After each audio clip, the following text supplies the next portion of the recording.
Chers frères et sœurs bien-aimés, que l'amour du Père, la vie de Jésus le Christ, la communication du Saint-Esprit vous soit multipliée. Chers internautes, amis à travers le monde, à ne pas oublier que vous avez affaire avec votre serviteur, révérend Williamson Normil, votre pasteur, votre serviteur, votre ami. Tendrement, je vous salue et je vous souhaite déjà une bonne écoute, une bonne participation. Partagez cet oratoire de théologie, partagez cette formation en ligne pour que tout le monde puisse apprendre quelque chose de bon avec nous. Et ce matin, cet oratoire théologique va faire face à une question. Une question d'ordre théologique et une question d'ordre biblique. Que pouvons-nous apprendre de la vie de Timothée? Que pouvons-nous apprendre de la vie de Timothée? Timothée, le destinataire des 2 lettres du Nouveau Testament, portant son nom, était le fils d'un père grec et d'une mère juive. Il s'est joint à Paul pendant l'un des derniers voyages missionnaires de ce dernier. Paul s'adresse à Timothée comme à son enfant légitime en la foi. Selon 1 Timothée, chapitre 1er, verset 2. Il en était probablement en fin d'adolescence, tout au plus au début de son âge adulte, lorsqu'il s'est joint à Paul. Mais Timothée avait déjà commencé à se distinguer comme fidèle, et les anciens l'ont remarqué. Il avait probablement entendu l'évangile et y avait réagi positivement lorsque Paul avait traversé la région de Derbe et Lystre lors de son premier voyage missionnaire. Mais nous ne pouvons le savoir avec certitude. Timothée a servi en tant que représentant de Paul selon 1 Corinthiens chapitre 4 verset 17, Philippiens chapitre 2 verset 19, puis en tant que pasteur à Éphèse selon 1 Timothée chapitre 1er à 3. Il est également mentionné comme étant avec Paul lorsque Paul a rédigé plusieurs lettres du Nouveau Testament. 1er et 2e Corinthiens, Philippiens, Colossiens, 1er et 2 Thessaloniciens et Philémon. C'est-à-dire que 1 et 2 Corinthiens, Philippiens, Colossiens, 1er et 2 Thessaloniciens et Philémon. Qui donc Paul était accompagné probablement de ce jeune homme-là, proprement dit, et Timothée. Qui donc Timothée était témoin oculaire lors Paul avait rédigé ces épîtres-là. Paul dit de Timothée qu'il avait une foi authentique, la même foi vivante que l'on rencontrait déjà dans sa mère et dans sa grand-mère. De Timothée chapitre 1er, 1 à 5.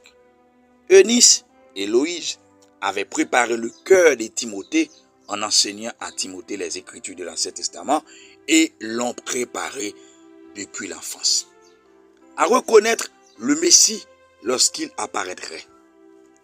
2 Timothée chapitre 3 verset 15. Lorsque Paul est venu prêcher Christ, tous les 3 ont accepté son enseignement et se sont engagés au service du Seigneur.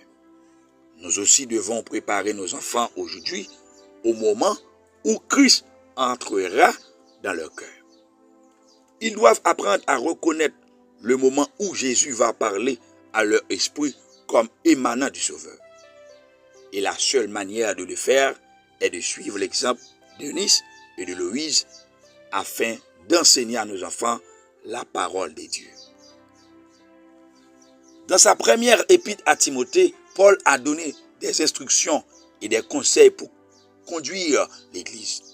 Il a aussi exhorté Timothée à ne pas laisser autrui le regarder de haut à cause de sa jeunesse, mais à être un exemple en parole, en conduite, en amour, en foi et en pureté. 1 Timothée, chapitre 4, verset 12. Paul a dit à Timothée de se consacrer à lire les Écritures, à exhorter et à enseigner, et à ne pas négliger le don qu'il avait reçu. Paul a aussi conseillé à Timothée de prendre garde à lui-même. Ces instructions demeurent pertinentes pour les croyants aujourd'hui. Nous aussi en sommes appelés à rechercher la justice, la piété, la foi, la charité, la patience, la douceur, à combattre le bon combat de la foi et à saisir la vie éternelle, à laquelle nous avons été appelés et pour laquelle nous avons fait une belle confession en présence d'un grand nombre de témoins. Selon 1 Timothée chapitre 6, versets 11 à 12. Il semble que, chers frères et sœurs bien-aimés, Timothée souffrait d'une maladie chronique exigeant une certaine attention. 1 Timothée chapitre 5, verset 23. Paul lui a conseillé de changer de régime afin d'aider au soulagement de son problème de santé. À partir de cet exemple, nous voyons que ce n'est pas toujours la volonté de Dieu de guérir de manière les malades de manière surnaturelle. Parfois, la guérison vient de manière plus naturelle, lorsqu'elle survient effectivement. Dans sa seconde lettre à Timothée, Paul a averti Timothée des faux docteurs qu'il rencontrerait et lui dit de poursuivre dans les choses qu'il a apprises parce qu'il connaît le caractère de ceux de qui il les a apprises. Nommément de Paul lui-même et de la mère et de la grand-mère de Timothée. De Timothée 3, chapitre 14 et 15. Les vérités enseignées à Timothée depuis l'enfance, la vérité concernant le péché et notre besoin d'un sauveur ont été à même de le rendre sage en vue du salut. De Timothée chapitre 3, verset 15. En tant que parents, nous devons préparer nos enfants pour distinguer la vérité de l'erreur. Et en tant que croyants, nous devons aussi tenir ferme de la vérité que nous avons apprise. En ne nous laissant pas surprendre, ni dissuader par l'opposition ou les faux enseignants. Paul a aussi décrit à Timothée de se présenter devant Dieu comme un homme éprouvé, un ouvrier qui n'a point à rougir, qui dispense droitement la parole de la vérité. De Timothée chapitre 2, verset 15. Ce conseil est crucial pour tous les chrétiens.